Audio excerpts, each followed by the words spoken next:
We're talking about forgiveness, and we've identified that there are three ways, besides the first one which I mentioned, which is not even on the range, but in an appropriate attitude and approach towards forgiveness. There are basically three levels and three approaches that a person could take. The first is, I want to forgive somebody else because at the end of the day, I know that if I don't, they're going to have to carry the consequences. I don't want them to have to carry the consequences. So if I excuse them from what they did wrong, then they can't be held accountable for what they did wrong. So if there's some pending punishment, for example, and I forgive them, they won't be punished. But that doesn't mean that I don't harbor resentment against them. So for example, when the Torah tells us that Avraham davens for Avimelech, who was being punished because he had taken Sarah, all we know is that Avraham is interested that he shouldn't suffer anymore. But we don't know that he hasn't still got a grudge or resentment against him. So that cannot be the example from where we learn how forgiveness is supposed to be done. A more mature or advanced type of forgiveness is where not only does the person say, I excuse you, so now you shouldn't be held accountable, but the person says, I actually don't have resentment anymore. I've worked on myself, and I'm willing to forgive you with a full heart. That's much more mature. It's obviously a lot more difficult to achieve. And what that does is, number one, it excuses that person from punishment. Number two, it clears the air for me. So I'm not walking around carrying the burden of the anger or the resentment or the bitterness that I have against this person. What it does not do is it doesn't encourage that person to develop, to grow, to improve themselves. So the ultimate type of forgiveness is, not only do I excuse them, not only do I clear my own sentiment, but I actually work with them in order to help to rehabilitate them. Now we saw that example with Moshe and the snakes. The reason that the snakes came against the Jewish people was because the Jewish people had spoken inappropriately against Moshe. They complained about the way that he was feeding them and against the way that he was leading them.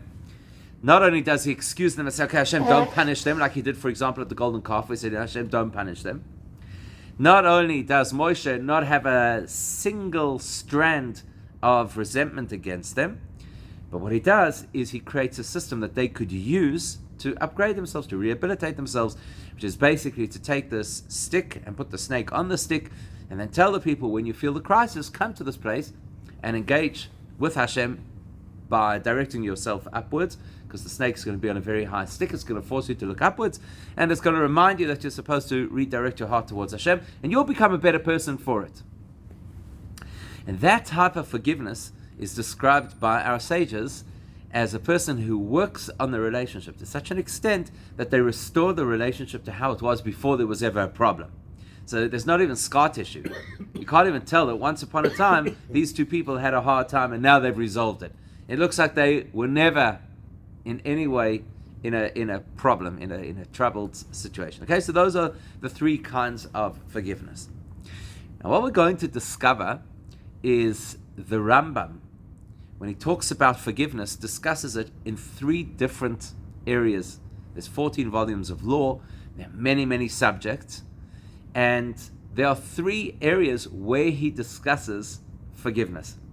So think about it. I mean, it's going to take a lot of thought and creativity, but where would you expect, in what context, what do you think the Rambam is talking about? What subject in Jewish law do you think he'd be discussing when he brings up how to forgive?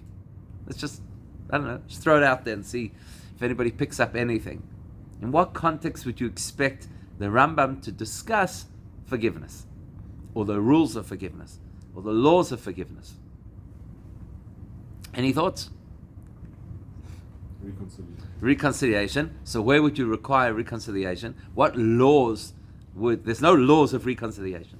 So which kind of scenario would there be a law that has to talk about reconciliation? Law. It's like, what's happened that now you need reconciliation? Forgiveness, certainly. Okay, so forgiveness is part of the reconciliation. There's been conflict.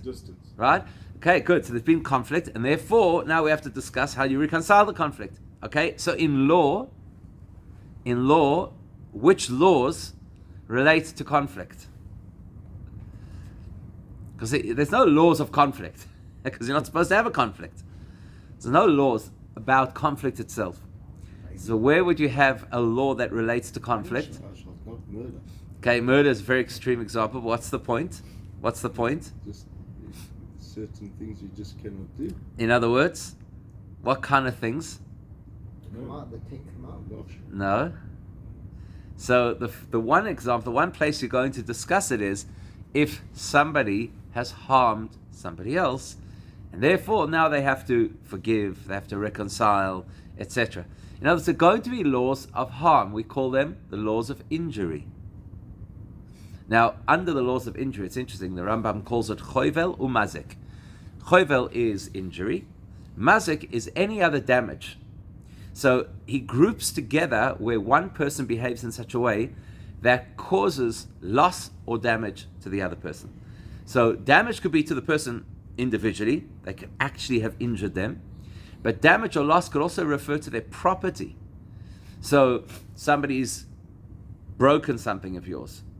Somebody allowed their animal to come eat up all your flowers. Those are examples where a person, why is there conflict between these two people?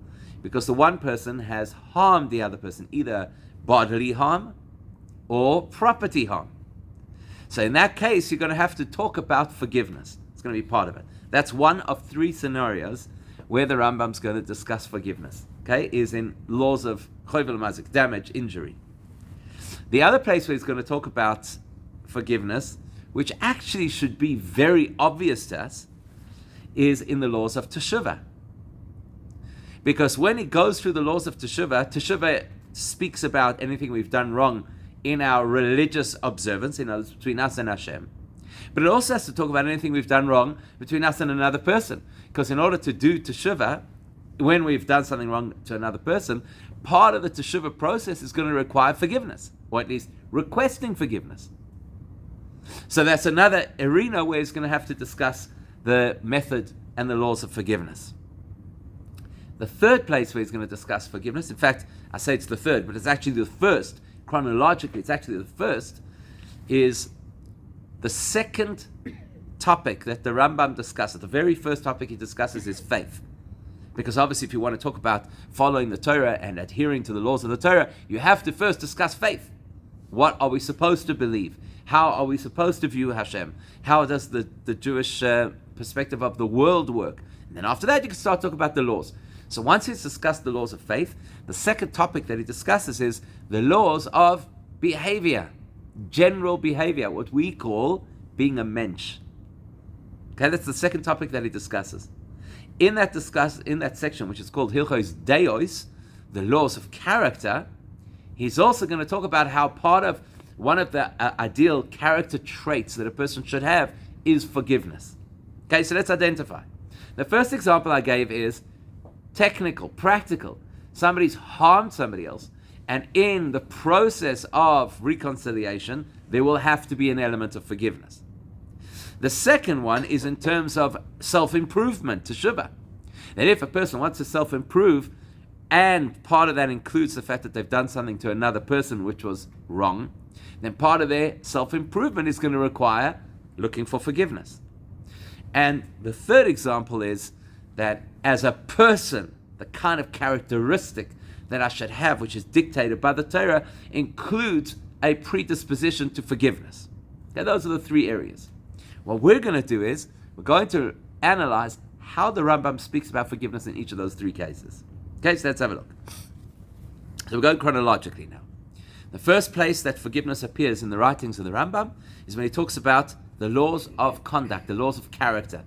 And one of the characteristics that you're supposed to have is forgiveness. So this is what he writes. He says, Im chazar bikesh mimenu limchoil loi. If somebody has harmed you or hurt you, God forbid, and now they return to ask forgiveness, okay? So they ask you forgiveness. Then he says, Sorich limchol. Part of being a mensch is that you have to forgive them. And then he says, Veloy yehei hamoichel achzori. And the person who now has the responsibility to forgive should not be, achzori is an extreme word, it means cruel. So the person shouldn't be cruel, but in more relatable terms, the person shouldn't be inflexible. The person shouldn't be harsh. So if somebody asks you to forgive them, part of being a mensch is that you shouldn't be rigid. You should be willing to forgive. That's how he describes it in the laws of personal character. Number 2, in the laws of personal damage and injury and damage. What does he say there? So he explains that if a person has harmed somebody else, there are penalties, and these are financial penalties. So, for example, if somebody didn't look after their braai next door, and now the fire from the braai caught into your garden, they have to pay penalties. They have to pay for the rehabilitation of your garden. Or if the person reversed their car into yours, they have to pay for the panel beating.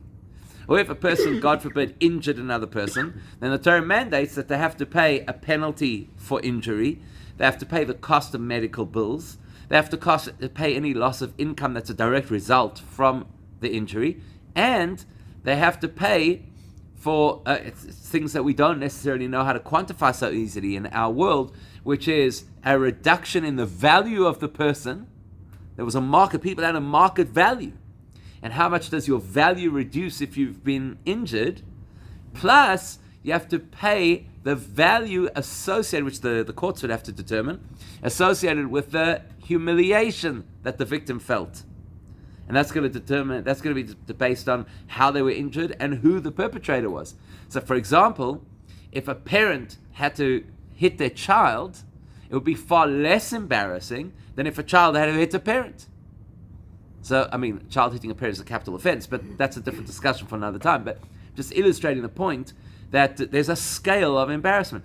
And after all of those penalties, the Rambam says that the person who caused the harm has to still ask forgiveness. So even after they paid up all their dues, they still have to ask forgiveness. And then he says, if the assaulter, the assailant, now comes and asks you for forgiveness, and they beg you for forgiveness, and they return once, and they return again to ask for forgiveness, then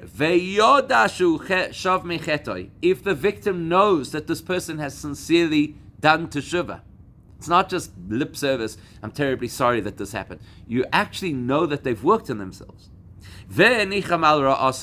And you know that they truly regret the bad deed that they did. So they really feel contrite because they attacked you. Then yimchol loy. Then you should forgive them. Totally different, right? In the laws of character, he was saying, don't be hard-headed. If somebody asks, forgive them. Here he says, forgive them if they deserve your forgiveness. It's a totally different angle, right? If they deserve your forgiveness, if you know that they're sincere, if you know that they regret. And then he continues and he says, what happens if the victim does not want to forgive them?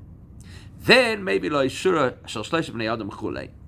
the person should bring 3 friends and try and convince this guy to please forgive them. And if that doesn't work, then you try it again a second time and a third time. And then he concludes that the victim should be amenable, should be malleable, should be willing to forgive, and you shouldn't be easily angered. And if the person asks you to forgive them wholeheartedly. And even if the person did very bad things to you, don't hold a grudge, don't take revenge against them. And that's the appropriate way for Jewish people to act. It's a lot more detail, right? In the case of personal character, it's just saying, don't be hard-headed. In the case of injury, he says, check the guy, see if he's sincere, wait for him to come. If he doesn't approach you with a proper approach, doesn't sound like you have as much responsibility. But if he does approach you and he's obviously sincere, then the right way to behave is that you should forgive him. Okay? And then the last one, which is in the laws of tshuva, he says, asur la'adam liyois achzori. A person is not allowed to be cruel, v'lo yispayas, and therefore not to allow somebody to placate them. You should be easy to forgive and slow to anger. And if somebody asks you forgiveness, forgive them wholeheartedly. So you've got three different approaches over here, right? What are the three different approaches trying to illustrate? So we'll start with the first, which is not in chronological order, but it's the first level of forgiveness. First level of forgiveness is, as we've already discussed, the first level of forgiveness is to say, I don't want the person to be punished. Now, out of these three topics, where is there discussion about the person being punished? In the laws of character, in the laws of injury, or in the laws of teshuvah? Where was there a possibility or a concept of the perpetrator being punished? In the laws of injury. In the laws of injury. So therefore, in the laws of injury, where it's all about ensuring that they don't have to be punished, where's the emphasis in those laws? The Rambam says, on them. If your forgiveness is supposed to assist this person not to be punished, then we need to know that they actually deserve not to be punished. So all of the detail over there is about, are they sincere? Did they really do teshuvah? Maybe they have to ask you more than once to illustrate that they're sincere. Because if the focus of my forgiveness is only on them not having to carry the liability of what they did, then we need to know that they shouldn't carry that liability. So in the laws of personal injury, he's actually discussing the most basic form of forgiveness. Forgiving somebody so that the courts will not come down harsh on them. On the opposite extreme, right? On the opposite extreme, we've got the laws of teshuvah. What does the laws of teshuvah tell us? The laws of teshuvah say that when somebody comes over to ask you to forgive, so then what you've got to do is you've got to be wholehearted. You've got to forgive them immediately. You shouldn't be somebody who gets angry, etc., etc. Why? Because here we're talking about the process that a person has to go through in their own. In the laws of in the laws of teshuvah, the process that the person has to go through to be able to recreate a relationship. That's what teshuvah does. What's the purpose of teshuvah? To fix what was broken. Now we said that the highest form of the highest form of forgiveness is to restore the relationship to how it was even before things went awry. That's what teshuvah tells you. Teshuvah tells you, not only do I have to cleanse myself so I don't have this issue of carrying a grudge, but I've actually got to reconcile with the person. I've actually got to think about them. In other words, teshuvah speaks to how I elevate myself, not just how I excuse them. The laws of punishment, the laws of injury talk about how I excuse them. The laws of teshuvah talk about how I elevate myself. And how's the ultimate to elevate myself? To care about another person. And to ensure that my forgiveness is not just to clear the slate, but it's to make them better. Whereas in the laws of character are part of human characters. I shouldn't walk around carrying heavy stuff in my heart, which is what we call the second level of teshuvah, of forgiveness. The second level of forgiveness was just to make sure that I'm not harboring a grudge, that I'm not feeling bitterness. That's part of character. It's part of human development. So these are the three levels of forgiveness. If we have a look at our parasha, as we've already identified, our parasha is the highest level of forgiveness. Moshe doesn't just say, I'm going to sort things out, I'm going to daven on your behalf, I'm going to get rid of the snakes, even though that was the burning issue. He works with them and he creates a program that they're supposed to follow, which includes a snake on a stick that you have to go and you have to meditate on this, the message of the snake, which is directing your heart towards Hashem. He's working with the people. Now, Moshe obviously must have had a tremendous amount of patience. If you consider how many things happened to him over the course of 40 years of leadership, and any person who's in a leadership position will tell you that you have to have a lot of patience, and especially somebody who's in a Jewish leadership position. And Moshe had it really rough because, every Montag and Donnerstag, they were complaining about something, they were uncomfortable with something, they were misbehaving. So Moshe had to have a tremendous amount of patience. In this particular instance, what's happened is you've got people speaking out against Moshe directly, which is highly, highly inappropriate. In fact, the Torah even goes so far as to say in this week's parasha, it says that the people spoke against Hashem and Moshe. And the reason it does that is to illustrate that if a person is inappropriate in their relationship to Moshe, it's effectively being inappropriate in their relationship to Hashem. So this is a very serious issue. Moshe had every right to say, listen, you guys are out of line. I'll get rid of the snakes. You go sort yourself out. I'm not getting involved. Which sometimes we are tempted to do, right? We say to a person, listen here, somebody comes and they say, I did wrong and I'm so sorry, especially with the cram of forgiveness requests that you get before Yom Kippur, where nobody's really thinking deeply about what happened, but they know that before Yom Kippur you're supposed to say these words. So they send these batch WhatsApp messages that say, please forgive me if I've done anything wrong. And you essentially think, you know what? You need to work a little bit harder on this business. You can't just send me a WhatsApp.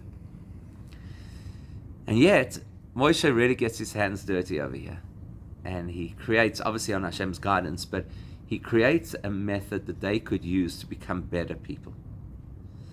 Rashi says, Mikan, from here we learn that you could forgive, and even the forgiveness itself could be cruel. That's why Rashi uses a different expression to what all the other commentaries use. All the other commentaries say, Lo yehei hamoichel achzori. The person who is supposed to forgive should not be cruel, should not be hard-headed, and they should forgive. Rashi says, Lo yehei achzori milimchol. That you shouldn't be cruel to forgive. It's an unusual expression. In fact, in some versions of Rashi it says directly, limchol. Don't be cruel to forgive. You have to wonder, what does he mean, don't be cruel to forgive? And what he's saying is, because if you just let somebody off the hook, but you don't actually direct them to become a better person, that is a cruel version of forgiveness. That's what Moshe is teaching us. It satisfies you. It satisfies your hurt, which is quite self-interested. But if it ignores their need for growth, it's actually a cruel form of forgiveness. And so the message is that not only should we forgive, but we should forgive in a benevolent way. And a benevolent forgiveness thinks about how I could help them become a better person. And that's really what we're supposed to aim to achieve.